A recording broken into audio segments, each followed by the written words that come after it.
Olá, leitores, tudo bem com vocês? Eu espero que sim, porque hoje eu vim contar sobre tudo aquilo que eu li no mês de agosto.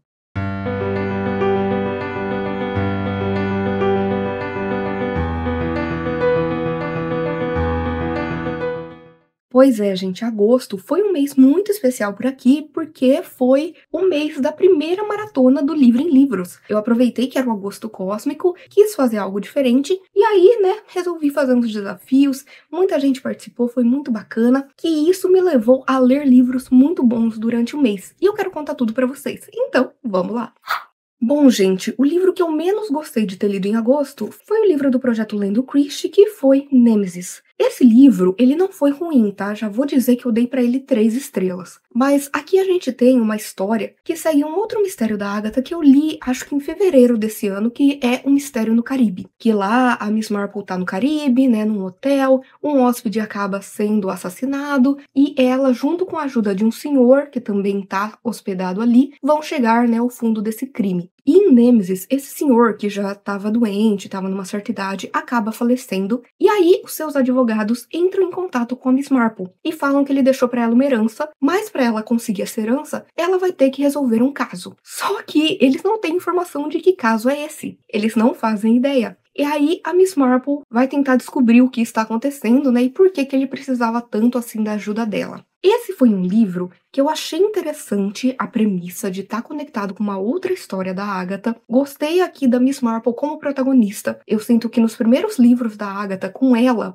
era mais uma personagem secundária, que ficava ali só observando, mas nos últimos livros que eu li com a Miss Marple, ela realmente é uma personagem muito ativa. Só que eu sinto que o final desse livro deixou muito a desejar. Eu tava esperando um grande mistério, uma grande revelação que não veio. E aí, eu senti também que a força da narrativa foi se perdendo na segunda parte. E aí, por conta disso, dei pra ele 3 estrelas. Queria ter gostado mais, mas também não foi um dos piores livros da Agatha que eu li.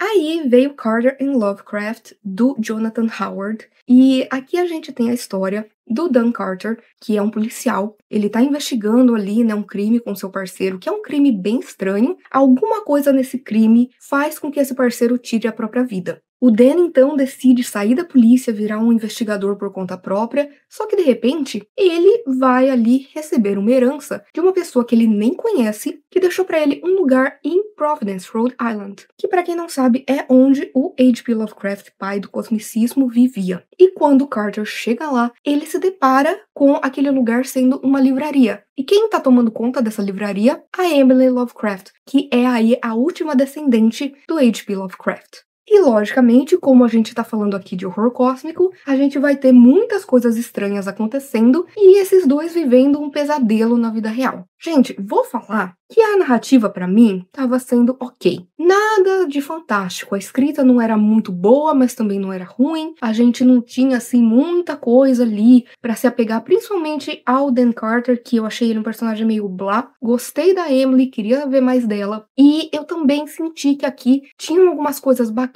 que poderiam ter sido trabalhadas e não foram, principalmente a respeito dos preconceitos do Lovecraft. Só que de fato aqui a gente tem muitas referências aos contos Lovecraftianos. No começo o autor até tenta explicar, mas eu sinto que no terceiro ato ele também abriu mão disso, falou, olha, se você tá lendo até agora, você já conhece essas histórias, você já sabe quem são esses personagens e tal, mas eu ia dar pra ele, sei lá, umas 3 estrelas e meia. Só que aí veio o final. E o final foi maravilhoso. Foi um dos melhores finais que eu já li na minha vida. Me pegou desprevenida. Eu fiquei surtada. Como uma pessoa que já leu quase tudo do Lovecraft, eu fiquei maluca. Eu acabei dando pra esse livro 4 estrelas. Ele terminou com um grande gancho. Tem aí um segundo que eu pretendo ler. Mas posso dizer que eu me surpreendi bastante com Carter and Lovecraft.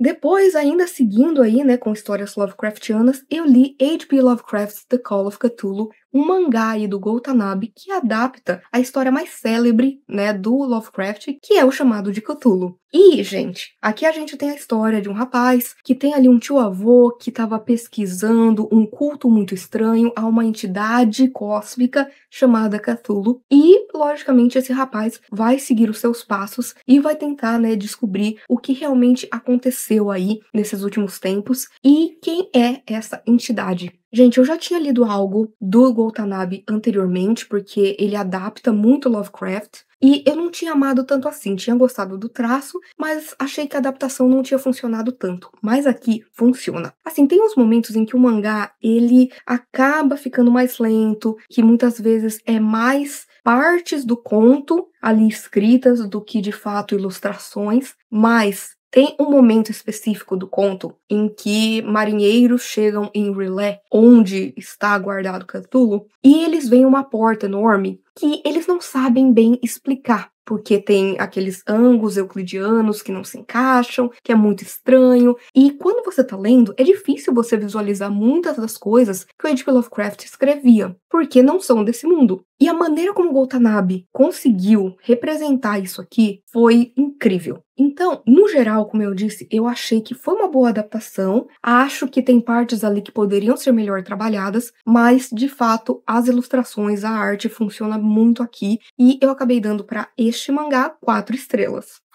Outra leitura que eu acabei fazendo no mês de agosto e que também foi 4 estrelas foi The Narrow Road Between Desires, do Patrick Rothfuss, com ilustrações do Nate Taylor. Gente, aqui a gente tem o spin-off das Crônicas do Matador do Rei. Eu sou completamente apaixonada pelo Nome do Vento, o Kvolt é um dos meus personagens favoritos da vida. E aqui a gente vai ver um dia na vida do Bast, que é um feérico que é amigo do Kvolt. E a gente vai ver como ele acaba trocando ali, né, sugestões, ideias e pegadinhas, sabe, por coisas simples, por segredos, sabe? Ele tem essa facilidade de ser malandro, sabe? E eu gostei de ver as várias facetas dele aqui. Eu gostaria de ter mais ali do seu background, de saber um pouco mais da vida dele como feérico. E aqui a gente não tem isso. Mas uma coisa que eu gosto nos escritos do Patrick Rothfuss é exatamente a forma como a gente tem uma fantasia que vai mostrar muito ali do personagem em si, sabe? Do seu dia a dia. A gente não tem, batalhas épicas e coisas assim. Não, a gente vai ter um dia na vida do Bast. E pra mim, acabou funcionando. Eu dei pra ele 4 estrelas, gostei bastante, me emocionei, ri. Acho que foi sim aí um bom spin-off, mas ainda estou esperando, né, o terceiro livro das Crônicas do Matador do Rei. E eu preciso falar sobre Our Wives Under the Sea. Gente, esse é um livro meio fever dream, Lovecraftiano, que vai contar aqui com 2 protagonistas e as suas narrativas vão se intercalando. Então a gente vai ter a Miri e a Lia. A Miri tá passando por um momento de luto, porque a Lia, ela trabalha ali em explorações marítimas, ela estava em uma exploração num submarino, e esse submarino basicamente deu um problema nele, ele chegou no fundo do oceano, ficou ali por meses, e logicamente sem ter notícias da Lia, a Miri começou a processar esse luto. Até que um belo dia a Lia volta, como se nada tivesse acontecido. Porém, a Lia está muito estranha, com comportamentos estranhos. Fisicamente, ela também vai passando por transformações e a gente vai acompanhando aí também o que aconteceu com ela. Apesar daqui a gente ter esses elementos de terror, de fever dream e tudo mais, o que eu mais gostei foi a parte dramática, porque aqui a gente vai ter discussões importantes sobre luto, sobre perda, sobre medo, sobre abandono e principalmente sobre relacionamento. A gente vai ver como relacionamentos vão passando por uma metamorfose e não é algo necessariamente bom ou ruim, sabe? A gente tem ali 2 pessoas que não estão na mesma página, em que imprevistos aconteceram na felicidade delas, no que elas pensaram que seria o ideal para as 2.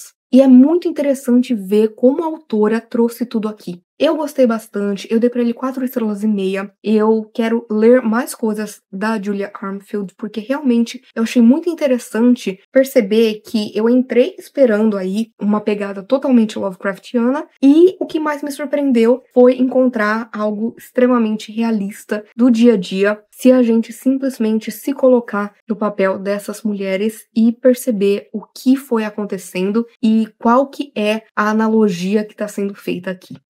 A Rô do Biblioteca da Rô, todo mês, tem aí, né, um livro de leitura conjunta, e do mês de agosto foi Além da Porta Sussurrante, do T.J. Klune. a gente tem a história do Wallace, que ele é um homem muito amargurado, que ele só pensa em dinheiro, que ele só pensa em trabalhar, sabe? Ele não tem nenhum vínculo com alguém assim, sabe? Ele não cultivou amigos, a mulher se divorciou dele, tudo porque ele era um cara extremamente egoísta. Só que aí ele morre. A gente tem uma ceifadora que vai buscá-lo, e aí ele vai se encontrar num lugar entre a vida e a morte, que é uma casa de chás. E lá a gente vai conhecer outros personagens que com o tempo vão fazer o Wallace se tornar uma pessoa melhor. Gente, esse é um livro que ele é uma literatura de cura. O autor, quando ele escreveu, ele também estava processando um luto e a gente vê isso muito aqui. Tem um humor muito bacana que também já é típico do autor. A gente tem frases impactantes que podem ser vistas como clichê, vai de como você está se sentindo quando você lê esse livro, mas particularmente, gente, eu gostei bastante, tá? Era o que eu tava precisando naquele momento. Eu tava precisando desse quentinho no coração, desse abraço na alma que eu recebi lendo Além da Porta Sussurrante. Ele não foi tão bom quanto a minha outra experiência com algo do T.J. Klune, que foi A Casa no Marcerulho, mas eu achei que esse é um livro doce, é um livro fofo, é um livro gostoso de ler, flui muito e principalmente passa mensagens muito pertinentes sobre a vida e a morte. Então eu gostei bastante, dei pra ele 5 estrelas, funcionou pra mim, entendo que o autor tem uma escrita formulaica, mas como eu disse, no momento eu tava precisando disso.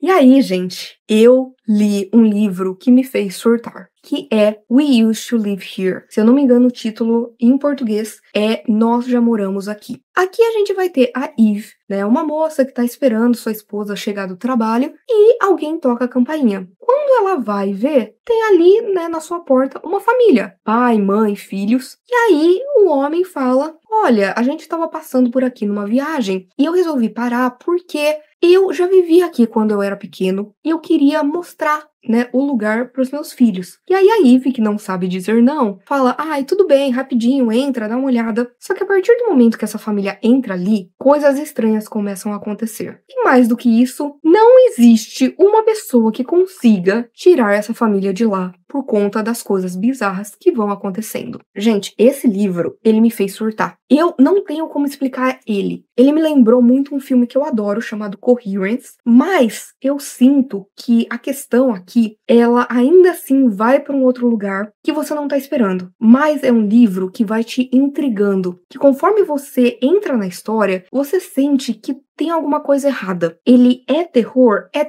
mas ele também é drama, ele também pode ser visto como ficção científica, muita coisa. Mas principalmente ele vai te passar essa sensação de que tem alguma coisa errada. Você não vai saber o que é por muito tempo e talvez quando você saiba, você também não saiba, porque é um livro muito louco, é um livro fever dream, mas ele é hipnotizante. Você não consegue parar de ler. Você fica preso na história, você vai acompanhando a Eve e as coisas bizarras que vão acontecendo com ela. E juro, eu terminei esse livro totalmente maluca. Eu não consigo parar de pensar nele desde então. Eu super recomendo Nós Já Moramos Aqui. Foi um livro 5 estrelas, foi sensacional. Sério, tá aí um livro que eu acho que tem tudo pra entrar na minha lista de favoritos de 2025.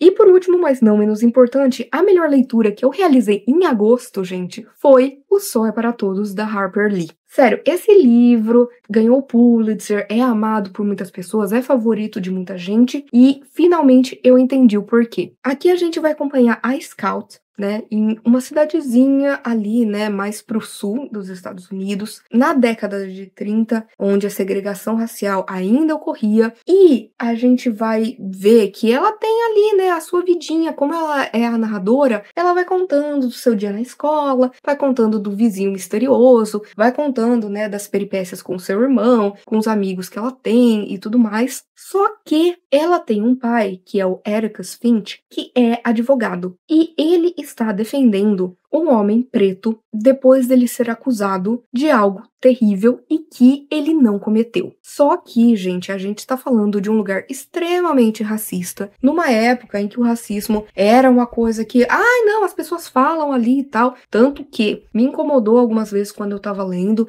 algumas palavras que são utilizadas, mas eu entendo que aqui faz parte daquele universo que está sendo construído para refletir as coisas que, infelizmente, naquela época e até hoje ainda ocorrem. A gente vê questões de racismo, a gente vê aqui o machismo, a gente vê aqui, além da segregação racial, uma segregação de classes também. E o que eu mais gostei aqui, além da narrativa, que no começo é divertida e vai pesando cada vez mais, porque a Scout ela começa a entender o que está acontecendo aos poucos. O pai dela vai explicando com gentileza e sutileza as crueldades do mundo. E, gente, é um livro que ele vai te deixar indignado, ele vai te deixar com raiva, ele vai te deixar com o coração quebrado, ele vai te mostrar os preconceitos do mundo de uma maneira melancólica e que faz sentido nos olhos de uma garotinha. Então, eu amei. Aqui tem um dos meus personagens favoritos, que é o Ericus. Nossa, eu amei esse personagem. Aqui a gente vai ter questões importantíssimas sendo debatidas. E muita gente pode falar assim,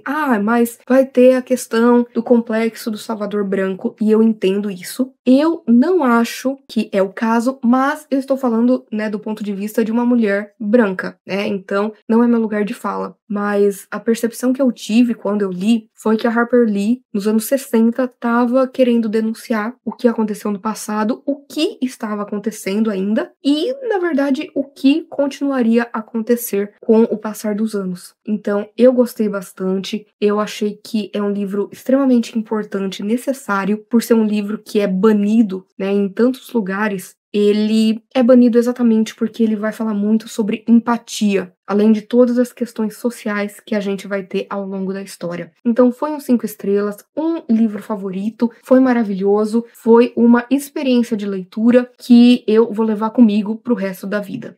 E é isso, gente. Espero que vocês tenham gostado do vídeo de hoje. Por favor, se você quiser continuar conversando comigo a respeito de livros, filmes, séries, qualquer outra coisa, não deixe de me contatar nas minhas outras redes sociais que eu vou deixar aqui no box de descrição. Por favor, curta esse vídeo, porque isso ajuda muito o meu trabalho. Façam que esse vídeo, o canal chegue a mais pessoas. Compartilhe com seus amigos, comente aqui embaixo a melhor leitura que você realizou aí no mês de agosto. E, por favor, não deixe de se inscrever no canal Livro em Livro se você ainda não é inscrito. E aproveite para ativar as notificações, ativar o sininho, porque toda semana tem conteúdo novo por aqui. Então a gente se vê no vídeo que vem.